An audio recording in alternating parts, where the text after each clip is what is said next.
Sifat Allah Ta'ala itu ghafir, Allah pemaaf. Jangan kamu nggak fair untuk diri kamu nyifati Allah ghafir, pada orang lain Allah kamu sifati syadidul iqab.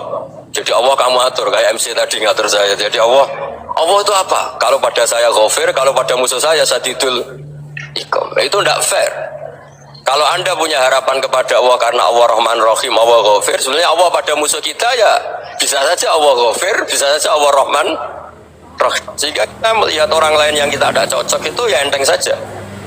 Itu min ummati Rasulillah sing tanaluhu syafa'atu, tanaluhu sa'atu rahmati, tanaluhu fair. Jangan dengan kita kayak mesti dapat rahmat, jangan orang lain kayak Allah pasti syadidul iqab, itu tidak boleh. Sehingga ketika ada orang Badui, singkat cerita orang Badui ini kencing di masjid, semua sahabat membentak dia, yang nggak bentak hanya Nabi dok. Saking mangkalnya orang ini karena semua sahabat bentak kecuali Nabi. Setelah dibenarin Nabi, terus Nabi nyuruh sobu ali dhanuban min ma'in. Setelah disucikan masjid itu, dia berdoa keras sekali. Allahumma rahamni wa Muhammadan wa la tarham ma'ana ahadan. Ya Allah, yang berhak dapat rahmatmu hanya saya dan Nabi Muhammad, yang lainnya jangan. Karena yang lainnya tuh jengkelin, gitu aja saya salah dimarah-marahin gitu. Jadi kalau kamu doa terbatas ya kayak orang Bedui ini, kayak orang Arabi. Apa kata Nabi? Laqad tahajjarta wasian. Allah yang rahmatnya luas menjadi kamu sempitkan. Karena kamu mau atur Allah hanya Rahman pada Indonesian Power, pada NU, pada kita, yang orang lain nggak perlu dapat. Itu kan kasihan Islam, karena Islam terus nggak dimiliki semua orang. Allah nggak dimiliki semua orang, Rasulullah nggak dimiliki semua orang, karena tipe NU, tipe ormas tertentu, tipe nggak boleh seperti itu. Nggak boleh takhasyar tawasian, kata Nabi, nggak boleh mempersempit berat yang rahmatnya itu luas. Ini semoga etika ini kita pakai di Indonesia. Yang sedang fase kita harapkan lebih baik, yang sedang nggak dapat hidayah kita doakan dapat apa? Hidayah. Masyhur kan, makanya tadi saya mohon sama Habib Ali supaya Habib Ahmad supaya tetap mahalul qiyam tabaruk sama Habib Ali. Di antara doa-doa di Simtuduror masyhur itu antuqabilal mudhniba minnah fil ghufran wal musi'ah bil ihsan. Jadi harapannya para habaib, para orang-orang baik dulu ya, semoga yang dosa itu dimaafkan, yang sedang salah dibuka, bikin lebih baik. Nabi itu tugasnya juga gitu. Wastaghfir li dzambika walil mu'minina wal mu'minat. Nabi itu tugasnya juga memintakan ampun yang sedang salah. Nah ini cobalah jadi etika kita, muhasabah kita. Jadi muhasabah itu cara berpikir kita set, kita pikir ulang. Ternyata semangatnya seorang nabi itu wastaghfir li dzambika walil mu'minun. Semangatnya itu memintakan ampun. Orang ahli tafsir tahu semua kalau Nabi itu tidak mungkin dosa. Jadi itu khitabun lin Nabi wa urida bihi ummatu, itu khitab Nabi, tapi yang dimaksud itu umatnya, karena Nabi tidak akan mengalami dzambun, tidak akan mengalami dosa. Sekarang enggak, kadang-kadang kita ini kalau orang lain salah itu semangat. Kalau di perusahaan ada teman salah, apalagi pimpinan salah itu seneng, barokahnya salah bisa ganti kan gitu.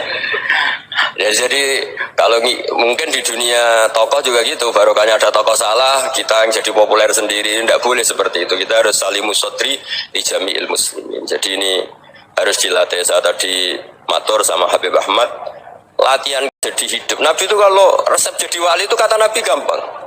Kata Nabi, kalau kamu ingin disenangin Allah, ya sudah, kalau kamu asbahta wa amseta gini-gini, perasaan kamu, kata Nabi, jangan punya perasaan ghil sama orang muslimin. Itu sudah wadzalika min sunnati. Makanya Nabi ngendikan la yablughni ahadun an ahadin syai'an. Ada yang baca la yuballighni ahadun an ahadin syai'an. Seseorang jangan melaporkan ke saya tentang salahnya yang lain. Fa inni akhruju ilaikum wa ana salimus sodri. Karena saya ingin ketemu sampean semua dalam keadaan salimus sodri, tidak punya perasaan apa-apa. Karena kalau nurutin membisik, nurutin informasi itu ya repot. Karena orang pasti sepihak. Ada kiai yang top datang ke kampung-kampung ning desa-desa. Kata yang seneng itu punya akhlak. Oh itu bagus orang besar datang ke kampung-kampung. Kata yang enggak seneng, oh itu jobnya kayak kecil kok diambil, itu kan ya kasihan itu kan sudut pandang. Makanya saya sering bilang akal kita ini cukup untuk mentasdik Rasulullah SAW. Meskipun perasaan kita kadang orang Jawa itu beda. Saya berkali-kali bilang sama peneliti dari Jogja, kenapa sih Gus para nabi itu kok poligami istrinya banyak?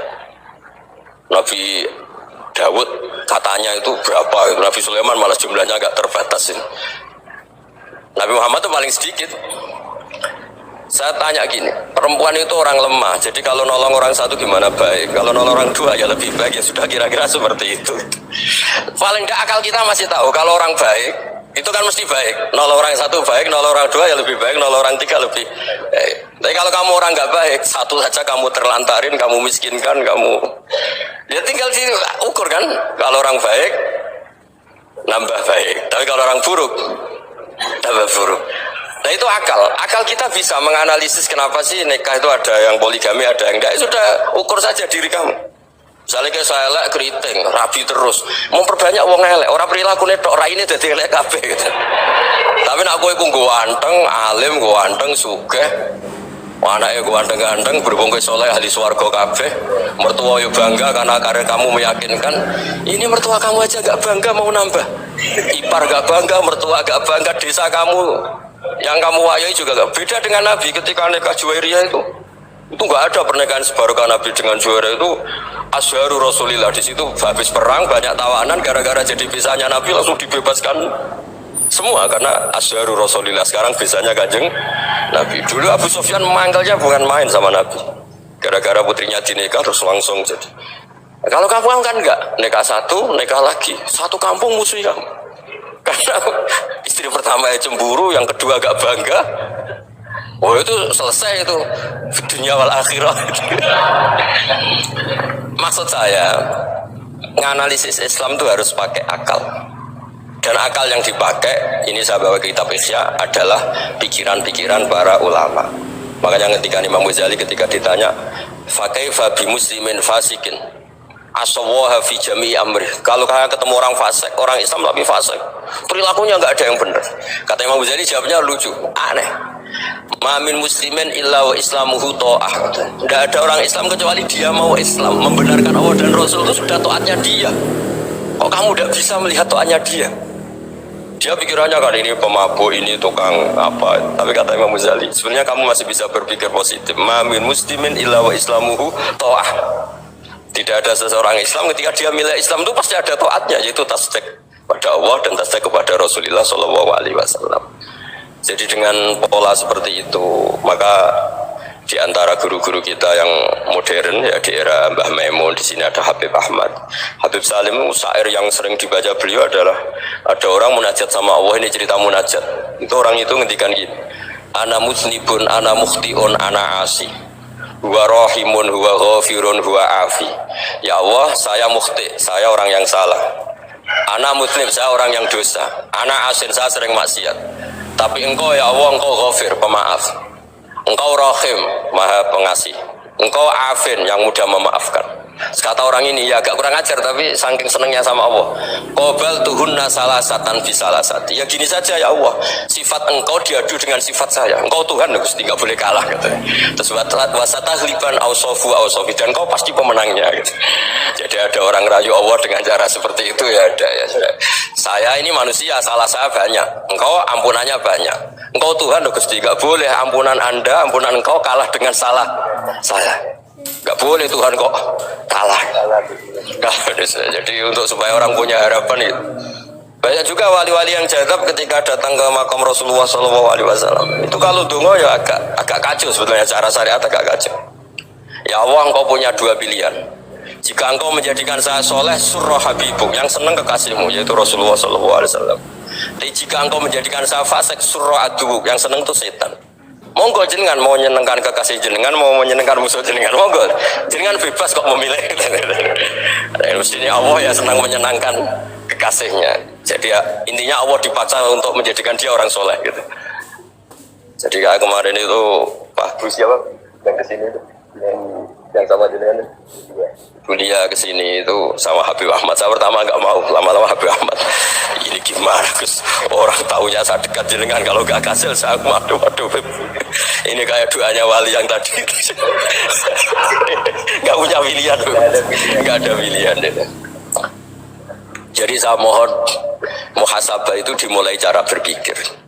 Makanya di sini sebetulnya tag ini supaya dapat barokahnya Ihya, ini kitab yang disenangi para habaib, para ulama.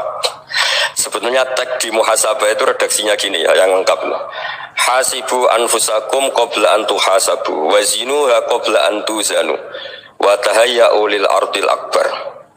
Jadi ada kata wazinu, jadi ukur. Perilaku Anda ini diukur, ditakar. Misalnya kita sebagai suami kan ya punya hal-hal yang kita tidak ideal. Cara wong Jawa mesti pesek. Cara rezeki ya pas-pasan. Dan kita juga kalau makanya nggak boleh tanya istri begini, apa saya cinta pertama Anda? Pasti Anda kecewa. Orang jadi istri hanya korban terakhir itu. Sudah. Karena orang kalau ngelamar kemana-mana gak jadi, yang jadi istri itu pasti korban terakhir itu. Jarang istri pilihan pertama, jarang. Ayo semua yang nikah. Rata-rata itu pilihan Anda pertama Pak, dari sekian ditolak di mana-mana terus. Ya perempuan terakhir. Kamu juga korban terakhir. Itu wali-wali dulu kalau ngandani kita itu sederhana. Sederhana. Antal ini masyhur diceritakan Habib Zain bin Sumit dalam kitab Al-Manhajus Sawi. Antalam tajid min nafsika kullama turid. Fa kaifa turidu min ghairika kullama turid. Kamu yang ingin ideal saja, kamu tidak menemukan pada diri kamu untuk menjadi ideal. Kamu kan ingin ganteng, ingin punya uang banyak, ingin perilaku Anda sempurna. Anda saja yang punya keinginan tidak bisa mewujudkan keinginan Anda sendiri. Fakifa turidu min ghairika ma turid. Jadi antalam tajid min nafsika kullama turid. Fakifa turidu min ghairika kullama turid. Punya keinginan saja. Misalnya saya ingin punya uang banyak, perilaku saya selalu benar, gak pernah salah. Loh, saya yang ingin saja dengan diri saya gak bisa untuk benar terus. Kok kamu berharap orang lain selalu benar? Jadi antalam tajid ya sama. Kalau kamu menuntut istri kamu itu ramah, neriman, apa kamu neriman sama wajah istri Anda gitu? Engkau ya pola neng dindi jajaki sana jajaki, kamu sendiri tidak tahu apa. Jadi itu nasihat yang luar biasa. Antalam tajid min nafsika kullama turid, fa kaifa turidu min ghairika kullama turid. Kamu mau menghormati semua orang? Enggak mau kan? Kemudian Anda berharap semua orang menghormati kamu.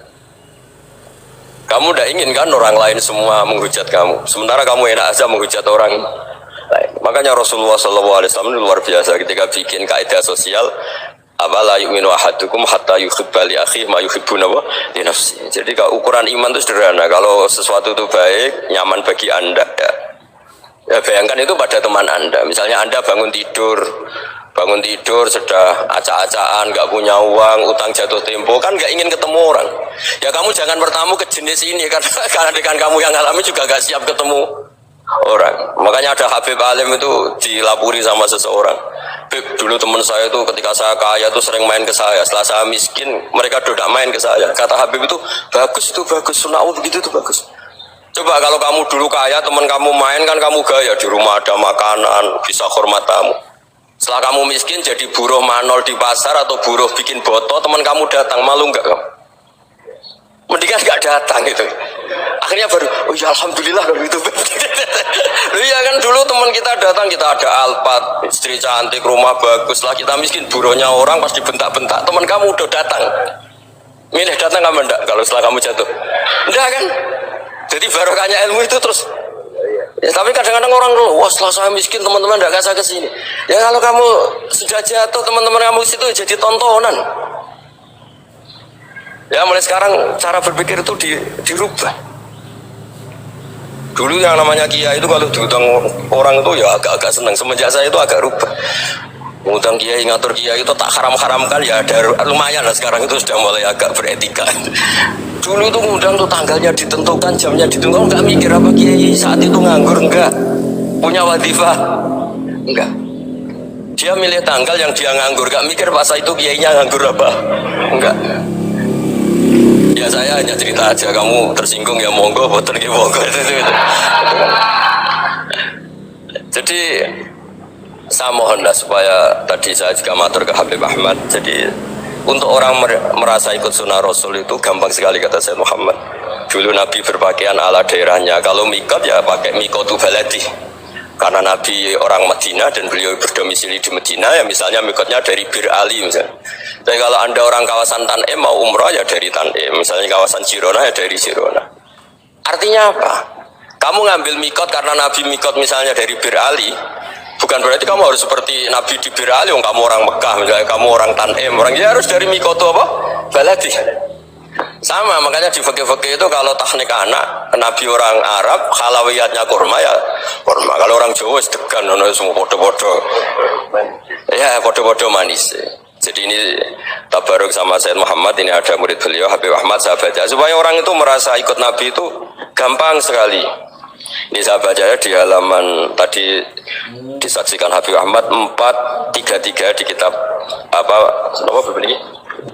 Manhajus Salaf fi Fahmin Nusus. Itu kata Sayyid Muhammad, wa kanat sunnatu Rasulillah annahu yat'amu ma yajiduhu fi ardi wa yalbasu ma yajidu wa yarkabu ma yajidu mimma abahu wa ta'ala. Fa man istamala ma yajidu fi ardi fa huwa al-muttabi' lis-sunnah.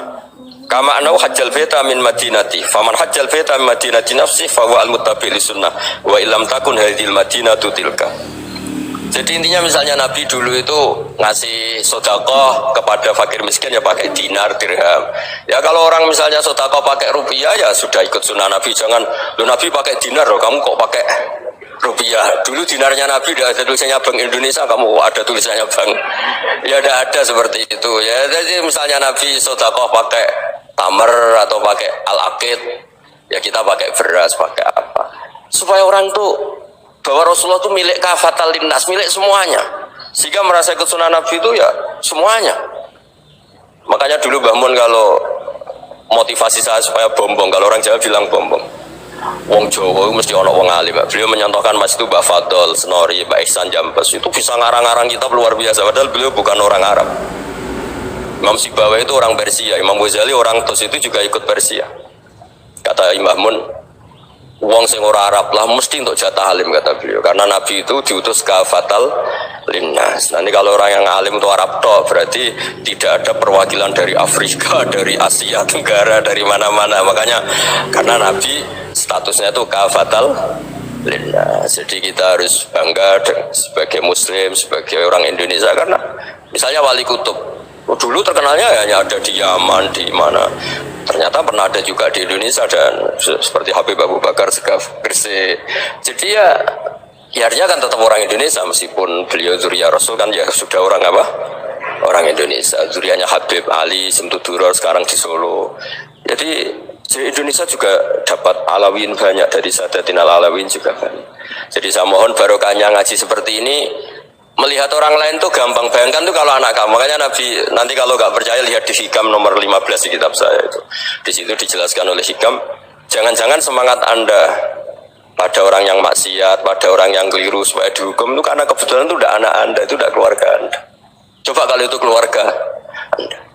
Makanya kalau saya guyonan di Jogja itu ada pembantu mecahkan piring terus dimarahi majikannya, saya mesti guyon gitu, pasti itu pembantunya ada cantik. Kok bisa Gus? Andai kan cantik dan kamu senang mecahno piring satu, piring saya iso ngamuk gue. Ternyata ngamuknya itu karena mecahkan piring apa karena plus tidak cantik? Coba jawab para lelaki nih. Kamu marah sama orang maksiat tuh karena maksiat, karena plus itu udah anak Anda. Bayangkan kalau itu anak Anda. Itu hebatnya Rasulullah SAW, karena kita yang salah pun kadung umatnya, Nabi tetap ngasih fasilitas syafaati li ahlil kabair min ummati. Kayak apa baiknya Nabi? Udah ikut maksiat tapi ikut fasilitasi ngasih syafaat. Loh kalau li ahlil ibadah kan wajar, Nabi ketika syafaati li ahlil kabair min ummati. Ya karena tadi logika yang dibangun Rasulullah itu logika yang luar biasa. Kita semangat orang lain kena hukuman itu karena kita tidak punya rofah, tidak punya rahmah.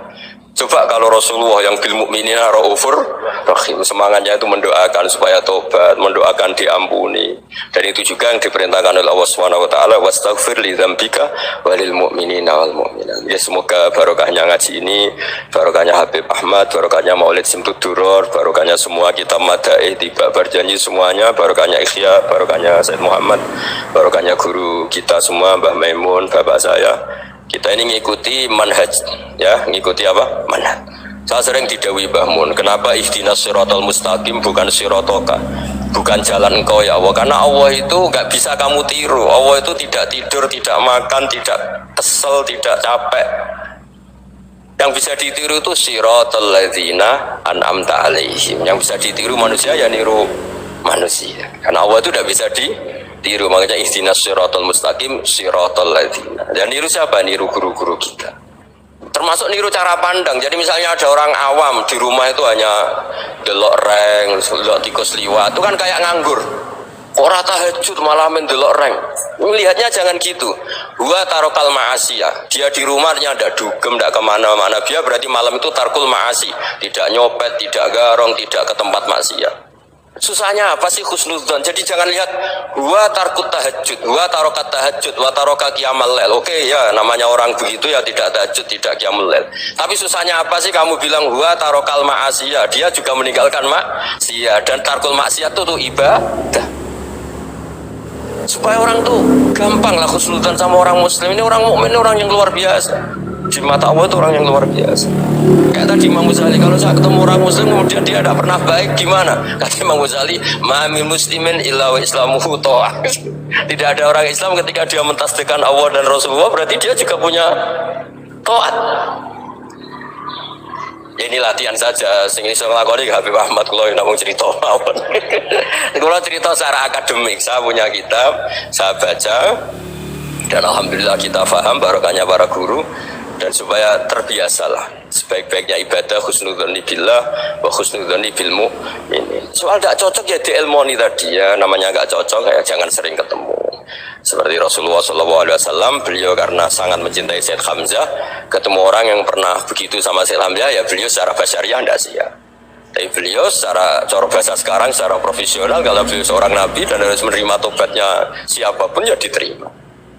Saya meskipun dengan AB gak cocok karena dia begini-begini sama saya, tapi saya ingat dia sholat, dia baca sholawat, dia mencintai Rasulullah, ya kita hormat. Ya soal gak cocok ya di manage tadi ya, zuruhiban tasdid huban. Kalau udah pati cocok ya jangan sering ketemu, bawaannya enak nanti. Ya semuanya itu diilmoni lah.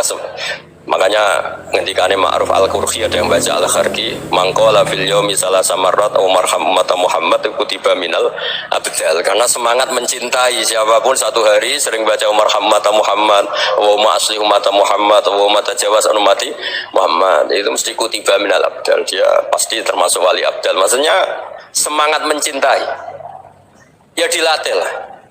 Misalnya Indonesia Power atau PLN, andai kan tidak ada PLN tuh kayak apa? Orang nggak bisa ngaji, tidak bisa aktivitas. Ya barokahnya ada PLN, barokahnya jasanya. Kita sadar, tidak semua kebaikan kita ini memenuhi keinginan orang banyak. Gitu. Orang banyak ingin listrik, ingin saluran apa, dan itu kadang yang mewujudkan orang lain atau kelompok lain. Ya karena itu manfaat ke orang lain ya kita doakan. Karena khairun nas anfa'uhum linnas. Sehingga kita terbiasalah ngakui orang lain. Seperti semangatnya Rasulullah SAW, semuanya itu didoakan, semuanya diinginkan kebaikannya. Bahkan Nabi gak putus asa sampai di akhirat. Ketika Nabi lain sudah putus asa karena sudah akhirat, sampai dimintai syafaat semuanya bilang nafsi, nafsi. Karena merasa semuanya gak punya nyali di depan Allah. Karena ini sudah akhirat, sudah finish. Tapi apa Rasulullah? Analah, ya sudah saya sanggup mensyafaati kalian. Terus kata Nabi, fa'atiyal arsya, saya mendatangi aras, fa'akhiru lahu sajidan, saya sujud, wa ahmaduhu bima hamida allamani rabbi. Kemudian saya tetap muji Allah dengan pujian yang terus menerus. Padahal sudah di akhirat sudah finish. Nabi dimintai syafaat masih sanggup, karena Nabi tahu akhirat tidak bisa mendikte Allah, tidak bisa. Allah terus bilang, ya Allah ini akhirat, engkau sudah tidak boleh mensyafaat, tidak bisa. Allah tidak bisa diganggu akhirat, Allah tidak boleh dibatalkan rahmannya oleh akhirat. Allah tetap Rahman Rahim abadal abad. Dan Nabi tahu itu. Makanya kata para ulama, fa Muhammadun ahmadu min ghairihi. Jadi Nabi Muhammad namanya dua yang terkenal. Sebenarnya banyak yang terkenal dua, Muhammad sama Ahmad. Ketika Nabi punya nyali memuji Allah di akhirat atau sudah ada akhirat, itu fa Muhammadun ahmadu min ghairihi. Ketika Nabi lain sudah tidak punya nyali muji Allah karena sudah akhirat, Nabi Muhammad tetap berani muji Allah di saat seperti itu. Makanya Ahmadu di situ kata ulama itu afal tafdil, fa Muhammadun ahmadu min ghairi. Kanjeng Nabi lebih memuji Allah di saat yang Nabi lain sudah tidak punya nyali untuk muji Allah di saat itu. Makanya kata Nabi fa akhiru lahu sajidan wa ahmadu bima hamida allamaniha rabbi.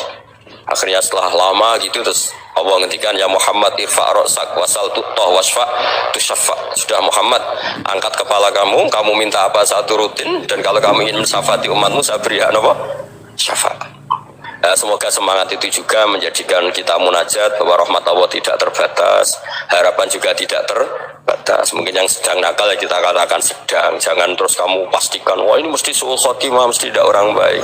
Tidak, agama ini liman kana yarjuha wal yaumal akhir, selalu bagi yang punya harapan gitu.